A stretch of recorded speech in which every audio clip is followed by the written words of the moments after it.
Hello everyone, welcome to নাগ পরিবার। আশা করি তোমরা সকলে ভালো আছো, আমিও ভালো আছি।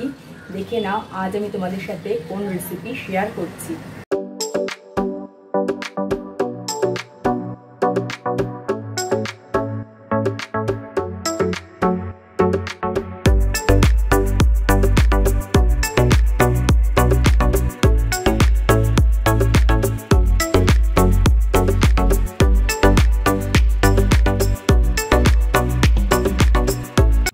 চলে এসেছে কাঁচা আমের সিজন, আর কাঁচা আম দিয়ে নানা রকমের রেসিপি তৈরি হয়। আজ আমি তোমাদের সাথে শেয়ার করছি চাটনির রেসিপি। আর আজকের চাটনি করব বিয়েবাড়ি স্টাইলে। বিয়েবাড়ি বা যে কোনো অনুষ্ঠানে দেখবে যে চাটনির একটা আলাদাই টেস্ট হয়।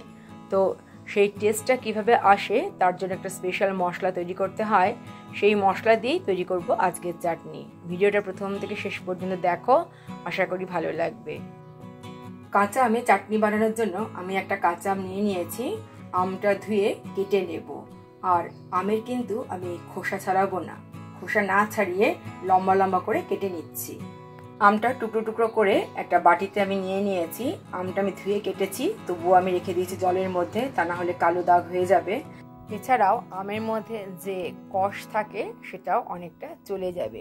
তোমাদেরকে দেখিয়ে দিচ্ছি, দেখতেই পাচ্ছ খোসাটা রয়েছে। আর এরকম সরু সরু লম্বা করে আমি কেটে নিয়েছি। এবার এটা এক সাইড করে রেখে দিচ্ছি। গ্যাস ওভেনে কড়াই বসিয়ে দিয়েছি। আর কড়াইতে আমি কিছু মশলা ড্রাই রোস্ট করে নেব। নিয়ে নিয়েছি হাফ টিস্পুন করে। এখানে রয়েছে 5 ফোড়ন, রয়েছে মৌরি, আর অল্প করে নিয়েছি জিরে, আর একটা শুকনো লঙ্কা। ঝালটা অবশ্যই দেবে তোমরা নিজেদের টেস্ট অনুযায়ী। আমি একটা শুকনো লঙ্কা দিয়ে তৈরি করছি, ইচ্ছে করলে তোমরা শুকনো লঙ্কার পরিমাণ বাড়াতে পারো। ফার্স্টে মশলাটা আমি ড্রাই রোস্ট করে নেব। মশলাটা যেন কিছুতে পুড়ে না যায়। জাস্ট কয়েক সেকেন্ড ড্রাই রোস্ট করে নেওয়ার পরে আমি এটা গ্রাইন্ড করে নেব। মশলাটা শিলনোড়া দিয়ে গ্রাইন্ড করে নিয়ে নিয়েছি একটা প্লেটে। ইচ্ছে করলে তোমরা মিক্সি দিয়ে কিন্তু তৈরি করে নিতে পারো, তবে খুব বেশি কিন্তু মিহি করার প্রয়োজন নেই। এবার আমি জাস্ট হাফ টেবিল স্পুন সর্ষের তেল দিয়ে দিলাম। খুব বেশি তেল দেওয়ার প্রয়োজন নেই, কারণ চাটনিতে কিন্তু খুব বেশি তেলের প্রয়োজন হয় না। দিয়ে দিলাম একটা শুকনো লঙ্কা ফোড়ন, দিয়ে দিচ্ছি অল্প একটু 5 ফোড়ন। ফোড়নটা লো ফ্লেমে ফ্রাই করে নেব। ফোড়ন থেকে খুব সুন্দর গন্ধ বেরোচ্ছে, তার মানে ফোড়নটা ফ্রাই করা হয়ে গেছে। এবার আমি এর মধ্যে দিয়ে দিচ্ছি গ্রেট করে রাখা আদা। চাটনির মধ্যে অবশ্যই কিন্তু আদাটা দেওয়ার চেষ্টা করবে, তা না হলে চাটনির যে আসল টেস্ট সেই টেস্টটা কিন্তু পাওয়া যাবে না। আদার কাঁচা গন্ধ চলে যাওয়ার পরে আমি এর মধ্যে দিয়ে দিয়েছি ধুয়ে জলের মধ্যে ভিজিয়ে রাখা আম, আর দিয়ে দিলাম টেস্ট অনুযায়ী নুন, পরিমাণ মতো হলুদ গুঁড়ো। আর হলুদের পরিমাণটা কিন্তু অবশ্যই খুব কম করে দিতে হবে, না দিলেও চলে। যাই হোক, সামান্য একটু হলুদ গুঁড়ো দিয়ে আমি নাড়াচাড়া করে নিচ্ছি 2 থেকে 3 মিনিট। এরপর আমি এর মধ্যে অ্যাড করে দিলাম জল। যেহেতু জল দিলাম তাই দিয়ে দিলাম আবার অল্প একটু নুন। নুন দিয়ে ভালো করে মিশিয়ে দিতে হবে। নুন দিয়ে ভালো করে মিশিয়ে দেওয়ার পরে আমি ঢেকে দিচ্ছি 3 থেকে 4 মিনিটের জন্য। খুব বেশি সময় ঢাকবো না, তাহলে আমগুলো গলে যাবে। এখন আমি তোমাদেরকে 4 মিনিট পরে দেখাচ্ছি। দেখতেই পাচ্ছ জলটা অনেকটা শুকিয়ে এসছে। আর একটু চেক করে নেব। দেখো আমটা একদম সেদ্ধ হয়ে গেছে। এবার এর মধ্যে আমি দিয়ে দিচ্ছি চিনি।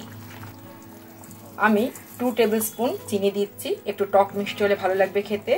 আর মিষ্টিটা অবশ্যই দেবে তোমরা নিজেদের টেস্ট অনুযায়ী। চিনি দিলাম, ভালো করে একটু মিক্সড আপ করে নেব।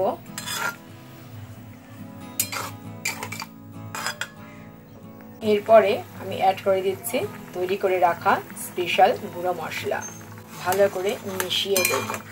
আর এই মশলাটার জন্যই কিন্তু এই চাটনিটা হবে একদম বিয়ে বাড়ি বা অনুষ্ঠান বাড়ির স্টাইলে। গ্যাসের ফ্লেম হাইতে রেখে আমি 2 মিনিট ফুটিয়ে গ্যাসের ফ্লেম অফ করে দেব। স্ট্যান্ডিং টাইমে আরও 2 মিনিট রাখার পর তোমাদেরকে আমি সার্ভ করে দেখাবো। স্ট্যান্ডিং টাইমে 2 মিনিট রাখার পরে এখন আমি তোমাদেরকে দেখাচ্ছি। দেখো এইরকম হয়েছে কাঁচা আমের চাটনি।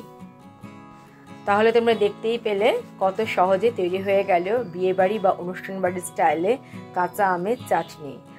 তোমাদের কাছে অনুরোধ থাকলো একবার এভাবে তৈরি করে খাওয়ার জন্য।